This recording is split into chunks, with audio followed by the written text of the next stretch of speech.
Welcome to this deep dive, brought to you by irisharchaeology.org. Today we're embarking on a journey back, way back actually, to a pivotal era in Irish prehistory. That's right. We're talking about the Neolithic period. It kicks off around 4000 BC. And it's not just a minor adjustment, is it? This sounds like a complete revolution. Oh, absolutely. A profound transformation. It fundamentally altered the course of life on the island. It's really this global moment, the shift from, nomadic hunter-gatherer life to settled farming community. A huge change. But this revolution, it started much earlier elsewhere, didn't it? Like the Near East. Much earlier, yes. Its arrival in Europe, and especially Ireland, was a complex and drawn-out process. So that journey across Europe to Ireland, it wasn't a straight line. Not a simple march west. Not at all. The spread was often saltatory is the term we use, kind of leapfrogging. Farming groups would set up in good spots, maybe bypassing other areas for a while. Okay, leapfrogging. And for Ireland, being an island on the edge of Europe, the sea must have been a major factor. Crucial. Absolutely crucial. That maritime dimension is key to understanding how the Neolithic actually got here. Which implies it wasn't just people drifting over by accident. There was intent. The evidence strongly suggests deliberate seafaring. Yeah. Maybe even, targeted colonization. Yeah. Think about it. It took about 2,500 years for these Neolithic ways to get from the Aegean all the way to Britain. 2,500 years. Wow. Yeah, and then finally reaching Ireland around 4000 BC. That kind of time lag. Yeah. It really highlights the complexities. You needed serious maritime skills for those crossings. There's a definite delay compared to mainland Europe. A whole millennium, I read, between established farming on the continent and it really taking root here and in Britain. That's significant. It really is. It tells you geography wasn't the only hurdle. The right sort of socioeconomic drivers had to be there, plus the ability for sustained sea travel. It suggests the groups reaching Ireland were likely part of a bigger Atlantic Neolithic thing, not just the last stop on a slow continental train. Okay, so 4000 BC is the big turning point here. What does the archaeology tell us about those very first stages, the early Neolithic, say 4000 to 3500 BC? Right. This is where you see a whole cluster of innovations appearing almost together. You've got agriculture starting crops and animals. At the same time, people start building more substantial timber houses, settling down more. And new technologies, too. Yes, pottery makes its first appearance. Those characteristic carinated bowls, or Western Neolithic ware as it's known. And critically, this is when the first megalithic monuments go up, the court tombs and portal tombs. And all this changes the landscape itself. Definitely. We start seeing the first signs of woodland clearance. It's a complete package, really. It sounds like a total rewrite of how life worked. But was it an overnight switch right at 4000 BC? Or were there earlier hints, maybe context before that date? That's a really important point. Ferreter's Cove, down in County Kerry. It's produced some compelling finds suggesting earlier contact.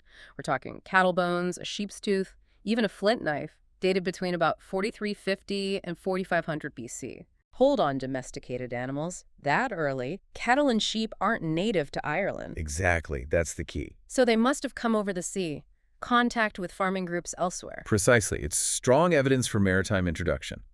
And then there's Peter Rowley-Conway's idea, which is quite intriguing, about potentially finding imported joints of meat at Ferreter's Cove. Imported meat. So maybe trade or exchange even before full-scale farming arrived between local Mesolithic people and these newcomers? It opens up that possibility, yes. Maybe sporadic interactions, exchange. It suggests a more complex picture than just a sudden takeover. So perhaps less of an abrupt replacement, more like initial contacts, maybe some gradual integration before the whole Neolithic system beds in. That's certainly a more nuanced view, and the evidence seems to lean that way now. We can think of it in phases. Maybe initial contacts around 4350 to 4000 BC. Then 4000 to 3800 BC sees a more widespread adoption. And finally, from 3800 to 3500 BC, you get consolidation and the start of major monument building. You mentioned the Neolithic Package earlier. Can you unpack that a bit? Why is it such a game changer? Sure. The Neolithic Package isn't just a shopping list of new things. It's an interconnected system. When a society adopts it, it fundamentally changes everything, their relationship with the environment, how they organize themselves. So it's more than just getting some new tools. Much more. It's new ways of getting food farming crops, raising animals, new technologies like pottery and those polished stone axes, different social structures emerging, maybe even new beliefs. It all works together to reshape life completely. And the foundation of all that is agriculture, right? Growing crops. What were they actually planting in Ireland back then? The core was cereal grains. mainly wheat and barley. We find evidence for emmer wheat, spelt, bread wheat, and also 2-row and 6-row barley at different sites. What about oats? Oats turn up sometimes, but back then they were probably just weeds growing in the main crops, not deliberately cultivated yet. I heard Tankardstown South in Limerick was a key site for this. Lots of emmer wheat found there. Tankardstown South is definitely important, yeah. Gives us a great snapshot. But if you look at all the evidence from across Ireland, the picture gets a bit more varied. Barley, often the naked type, shows up at more than half the Neolithic sites we've looked at. So not just wheat everywhere, regional differences maybe. Exactly. It suggests people were adapting their farming to local conditions. They had different types of wheat, different barley. It points to a pretty sophisticated agricultural knowledge they brought with them. They had a flexible toolkit. Even if we don't know exactly how they farm day to day, though I guess new science is helping there. Right, we don't have instruction manuals. But things like stable isotope analysis on bones and grains are starting to give us clues. Hints of manuring, for instance, which suggests maybe more intensive farming than we used to think. Okay, so crops arrive. What about the animal? Alongside the crops came domesticated animals, cattle, sheep, and goats. Again, none of them are native. They had to be brought over by sea. Which itself is quite an undertaking, shipping livestock. It really is. Shows planning, logistics. These animals quickly became central, pretty much replacing wild game as the main protein source. Do we have sites that show how they manage these animals? Well, Kilshane, near Dublin, is a good example. It's a bit later, Middle Neolithic, but it builds on these early foundations. The sheer amount of cattle bones there suggests a really well-developed system. For meat? Meat, yes, but likely milk, too. And maybe even traction, using them as draft animals. The slaughter patterns at Kilshane are interesting, too. Lots of prime-age animals killed off. Suggesting organized feasting, big communal events, which implies a social structure that could manage surplus, raise more animals than needed just for subsistence. And lots of female cattle remains point strongly towards milking being important. And using cattle for traction. That's a big deal for farming, isn't it? Pulling early plows, maybe carts. A huge deal. It would massively boost how much land you could cultivate, how easily you could move things around. A real step change in efficiency and landscape impact. Okay, so farming, animals. What about pottery? You mentioned that arrived too. A big change from the Mesolithic. Totally different. Before this, people were using organic containers, leather, wood, basketry, that sort of thing. Pottery arriving means durable vessels for storage, for cooking, for serving. It sounds like part of settling down, having stuff. Exactly. The earliest style we see is called Western Neolithic ware. The classic example is the carinated bowl. It's got this distinctive sharp angle or carination on the body, and usually a round bottom. Round bottom. Seems impractical. Actually, it works well if you're cooking on an open hearth or resting the pot on an uneven earth floor inside a house. It fits with that more settled lifestyle. How were they made? They were handmade, probably using coils of clay built up, then fired in simple bonfires or maybe clamp kilns. The early ones are often quite plain, maybe burnished smooth, but not much decoration. Later on, you start seeing simple impressed lines or dots. Do they all look the same? Not quite. We start seeing regional differences emerge, like the Lyle's Hills style or the Ballymarla style. What does that tell us? It suggests local traditions developing. Maybe distinct community identities forming, different networks of potters sharing ideas locally. Perhaps the early simplicity was just about getting the function right. And later, pottery starts playing more of a role in, social display or even ritual. Got it. And beyond pottery, there were big changes in stone tools, too. The polished axe is the classic Neolithic symbol, right? It really is. The polished stone axe was vital, essential for clearing forests to create farmland, and for all sorts of woodworking, building houses, fences, you name it. Were they using just any stone? They seem to prefer certain types. Porcelainite from up near Tivbolia and Brockley in the northeast was highly valued, and porphyry from Lambay Island off the Dublin coast. We've actually found the quarry site on Lambay dating back to about 3800 BC, with evidence for the whole production process. Making these wasn't quick work, I assume. No, incredibly labor-intensive. You'd roughly shape the axe by flaking or pecking, then hours and hours of grinding and polishing to get that smooth, sharp edge. And these axes moved around. Definitely. Their distribution tells us about exchange networks. For example, axes made from Langdale tuff, that's a rock from the Lake District in England, turn up all over Ireland. Over 120 have been recorded. Axes from England ending up in Ireland, that's quite a distance. It is. And sometimes how they're found suggests they were more than just tools. There's one from Shankill in Roscommon that seems to have been deliberately broken and buried. Maybe it had some ritual significance or was a prestige item passed through exchange. Interesting. And the effort to get the raw materials, too. Right. Sometimes from really difficult spots. It suggests the stone itself might have had cultural value. We see similar things on the continent, like alpine jadeite axes traveling huge distances. So the polished axe is key, but they didn't stop using flint and chert. Oh no, not at all. Flint and chert tools remained crucial.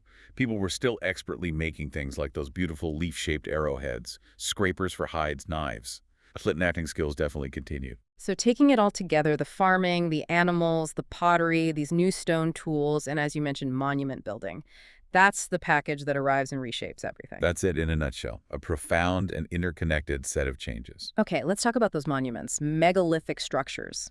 They're such a dominant feature of the Neolithic landscape even today. They absolutely are an enduring legacy, mostly communal tombs, but also sites for ritual.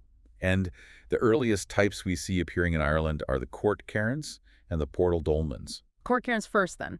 They appear around 3900 BC. What defines them? Right, court cairns or court tombs. Their key feature is an open-air, unroofed courtyard at the front. It could be semicircular, U-shaped, oval, sometimes even fully circular. This courtyard leads into one or more roofed burial galleries. Galleries inside a mound. Exactly. The galleries are covered by a long stone mound or cairn, often wedge-shaped or trapezoidal. Inside the gallery might be divided into chambers by big upright stones, orthostats, and roofed with massive capstones, sometimes using corbelling, where stones overlap to create a vault. Where do we find these? There are over 390 known, mostly concentrated in the northern half of Ireland. Mayo, Sligo, Leitrim, Donegal particularly. Creedy in Sligo is a famous one, isn't it? What makes it stand out? Creevy Keel is very well preserved, and it's large, with a really impressive court. What's interesting is that excavation found only very small amounts of cremated bone. Just token deposits, really. Meaning, maybe not just for burial. It suggests their function might have been broader. Maybe the courtyard was more important for ceremonies or gatherings, and it was reused later for metalworking, which is interesting too. Plus, there's an alignment. The equinox sunrise shines right into one of the chambers, hitting the backstone. Hints of astronomy, perhaps. And Bay High Court Tomb in Mayo, that links directly to farming. Yes, Behy is associated with that huge Neolithic field system, the side fields we'll probably talk about later. And the finds from court cairns, generally Neolithic bowls, flint tools, polished axes, animal bones, tie them firmly to these first farming communities. Their locations are interesting too, aren't they? Often tucked away. Yeah, often in hollows or places without big panoramic views. Sort of inward-looking. It contrasts with later passage tombs often built on hilltops, maybe suggesting more localized, kin-based rituals. The focus really seems to be on that courtyard space, implying communal assembly was key. Burial might have been just one part of what happened there. Okay, what about the portal dolmens? They look quite different, very dramatic. Extremely dramatic. They appear slightly later, maybe from 3800 BC down to 3200 BC or so, also called portal tombs. Their classic structure is two tall portal stones at the front, with a lower doorstone between them, supporting a huge, often sloping, capstone over a simple chamber. Quite the engineering feat lifting that capstone. Incredible. And remember, many were probably originally buried in a stone cairn or earthen mound that's now gone. There are about 172 recorded in Ireland. Poulnabrone in the Burren is probably the most iconic. What did we learn from excavating that? Poulnabrone yielded the remains of at least 33 people, mostly from the Neolithic 3800, 3200 BC, though there was some later Bronze Age activity too. These were disarticulated bones mixed together. Not individual burials, then. No, more like collective deposits over time. And the artifacts found with them, bits of pottery, a polished axe, a bone pendant, quartz crystals, flint tools give us context. The bones themselves showed signs of hard physical lives, relatively short lifespans, even injuries. And Kilclooney in Donegal, that's another example. Yes, Kilclooney has two portal dolmens within one long mound, showing some variation. Like court cairns, they're often found in valleys or on slopes, maybe acting as territorial markers. The effort involved seems immense. It really does. Quarrying, moving, lifting those massive stones. It speaks volumes about communal organization, cooperation, and presumably a powerful shared ideology driving it all. And they've certainly captured the imagination, since all the folklore about Diarmuid and Grain's beds or giants' graves, they have a lasting presence. Okay, so we have all these new things arriving, farming, pottery, monuments. This brings us back to that big question. How did this happen? Did the local Mesolithic people just adopt these new ideas, or was it new people arriving? Ah, yes, the acculturation versus colonization debate. It's been central to Neolithic studies in Ireland for ages. The argument for migration, for colonization, was often based on how sudden and complete the package seems to appear around 4000 BC. With not much evidence of a slow, mixed transition period? Generally, yes. There seemed to be a lack of clear sites showing a blend of Mesolithic and Neolithic ways of life over a long time, and that millennium-long delay we talked about. Between the continent and Ireland, Britain. Exactly. That makes simple idea diffusion seem a bit less likely. Plus, the material culture just looks so different. Yeah. Mesolithic microliths and band flakes versus Neolithic polished axes, pottery, rectangular houses, megaliths. They seem like distinct worlds. Although you mentioned Ferreter's Cove showing some early contact. Right, there was contact, but maybe not widespread fusion initially. But then ancient DNA came along and really changed the game. How so? What did the DNA evidence show? It was pretty transformative. Analyzing DNA from Neolithic human remains in Ireland showed clearly that these individuals carried genetic ancestry, tracing back to early European farmers from the Near East or Anatolia. Their genetic signature was very different from the earlier Mesolithic hunter-gatherers of Ireland. So, new people did arrive. The evidence strongly points that way. It suggests a significant migration from continental Europe brought farming practices with it, a substantial population replacement supporting those migration models. Where did they come from? Does the DNA suggest a route? The closest genetic links seem to be with Neolithic populations in what's now northern France, suggesting a probable route across the Channel and the Irish Sea. But was it a complete replacement, or was there some mixing with the existing Mesolithic people? That's the nuance. It wasn't necessarily total replacement with zero interaction. Some studies, like looking at remains from the Park Nabinia Court tomb, do suggest some gene flow, some intermingling between the newcomers and the indigenous groups. So maybe migration with some level of interaction is a better picture than complete exclusion. And the DNA is telling us about society, too, especially inside those tombs. Yes, this is fascinating. In many of the communal tombs, particularly the later passage tombs, the DNA shows that the people buried together often weren't close biological relatives. Really? So not just family vaults? It challenges that idea, yes. Yeah. It suggests that who got buried there might have been based more on broader social connections, community membership, maybe participation in certain rituals, rather than just close blood ties. Although we do find some earlier Neolithic burials, like at Primrose Grange Portal Tomb, where people were closely related, so kinship was still likely important, maybe just expressed differently over time. So the tombs reflect evolving social ideas, maybe about community beyond just immediate family. It certainly looks that way. It points towards the importance of what anthropologists sometimes call kinwork, actively creating social bonds beyond biology. Overall, though, the genetic data fundamentally supports a model where new communities arrived, bringing the Neolithic package and transforming Ireland demographically and culturally. And this transformation wasn't just social, it was environmental, too. You mentioned deforestation earlier. That must have been a massive change around 4000 BC. Unprecedented, really. Before the Neolithic, Ireland was overwhelmingly forested. Dense woods of oak, elm, ash, hazel, pine, birch. To farm, you needed open land for crops and for grazing animals. So widespread forest clearance began. With those polished stone axes we talked about. Exactly. They were the key tool for felling trees.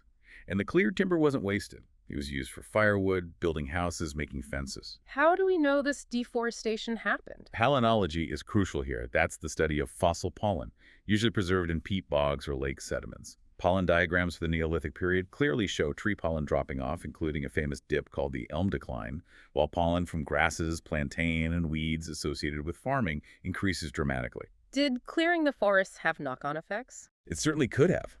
Large-scale deforestation could lead to soil erosion, changes in water runoff, and in a wet climate like Ireland's, it might even have contributed to the start of blanket bog formation in some areas, as the land became waterlogged more easily without the trees. The sheer effort involved, clearing forests, building those huge monuments, it implies a lot of organized labor. A huge investment of time and energy, yes. Yeah. It points towards stable communities capable of planning and carrying out these big projects over generations.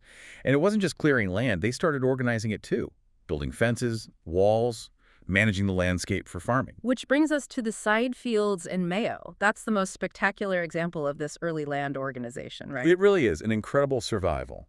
It's this vast system of ancient fields, small, rectangular plots defined by stone walls preserved under the blanket bog. And it dates back to the Neolithic. The main system is probably Middle Neolithic, but its roots likely go back into the early Neolithic. And significantly, these field systems are associated with settlements and court tombs, like the one at Behi. It links the farming landscape directly to the monument builders. What were the fields used for? The common interpretation is that these small walled fields were mainly for managing cattle, keeping herds contained, separating them. What does a system like Sade Fields tell us about society back then? It implies a shared understanding of land division, of resource management. It suggests communal agreement, maybe some form of social authority to lay out and maintain such an extensive system. It's operating at a scale beyond just individual families. So it's a completely different mindset compared to the Mesolithic, from living within the environment to actively managing and dividing it. Exactly. A profound shift towards controlling, partitioning, and intensively managing the land. It really lays the groundwork for later ideas about territory, boundaries, and ownership. And this shift obviously changed how people live day to day. More settled lives, building proper houses. Definitely a shift towards Siddondism. And we see the construction of more permanent houses, typically rectangular timber frame buildings. Some square or subcircular ones too. Rectangular seems dominant early on. What were they like? Walls were often made of split oak planks set in trenches or maybe wattle and daub. Roofs likely thatched or covered in turf. They weren't huge, maybe 6 to 11 meters long, 4 to 7 meters wide typically. Where have we found good examples? Several key sites. Tankerstown South in Limerick had 2 rectangular houses. Really early dates for cereal grains there, too. Ballyglass in Mayo is fascinating. Rectangular house found underneath a court cairn. Under a tomb. Yeah, dating around 3950, 3650 BC. It had internal partitions, hearths, and even a human cremation deposit inside. Plus, residue analysis on pottery found dairy fats from ruminants, likely cattle. Wow. So house and tomb closely linked. Any others? Ballynagely in Tyrone had a rectangular plank-walled house, a bit later perhaps, but linked to an earlier settlement phase with forest clearance around 3800, 3600 BC. Then sites like Corbally and Kildare, Russellstown and Busherstown and Carlow, more rectangular houses, burnt plank walls and foundation trenches, carinated bowls, flint tools, charred emmer wheat, pretty consistent finds around 3700, 3600 BC. And Loch Gur in Limerick. That's always mentioned. Loch Gur is incredibly rich, a real hub of prehistoric activity over a long time. There's definite Neolithic settlement, including houses rectangular and circular types reported, and some early inhumed child burials. Ori Dane's early excavations there were really influential, though a lot of the Loch Gur evidence is actually later Neolithic or Bronze Age. So this consistent rectangular house form, it suggests a shared idea, a template brought by these first farmers. It certainly looks like a shared cultural blueprint for domestic life early on. Yeah. And finds like that cremation inside the Ballyglass house or other ritual deposits sometimes found in or near houses suggest the line between the domestic and the ritual wasn't always sharply drawn. The sacred scenes integrated into daily life. Can we reconstruct what society was like based on all this? Houses, tombs, tools? We try. The evidence suggests small-scale communities initially, probably based around families or kin groups. The house society model is one idea people discuss where the house, meaning the physical dwelling, but also the lineage and maybe the ancestral tomb, is the central social unit. But the tomb evidence, with unrelated people buried together later on. Exactly. That complicates the simple family tomb idea. While early burials might be kin-focused, the later communal tombs suggest other factors became important for belonging. Maybe shared social identity, participation in rituals. Circle bonds beyond just blood ties seem key. And building these permanent houses and massive tombs implies people were staying put, becoming attached to places. Definitely implies growing sedentism and a strong connection to territory. That fosters community bonds, allows local traditions to develop. Even if farmsteads were somewhat dispersed, the communal effort needed for monuments, and likely feasting associated with them, suggests these communities were interconnected. There was a wider social and ritual network. So looking back at those key sites, Farador's Cove with early contact, Tankerstown showing early farming, Ballyglass linking houses and tombs, Pulnabrone's burials, Creevykill's court tomb, Sade Fields landscape organization, Ballynickley's houses, Shankill's imported axe, Lambay's quarry. They paint a picture across the whole country. They really do. Their geographical spread shows how relatively quickly these new Neolithic ways of life dispersed and established themselves across very different regions of Ireland.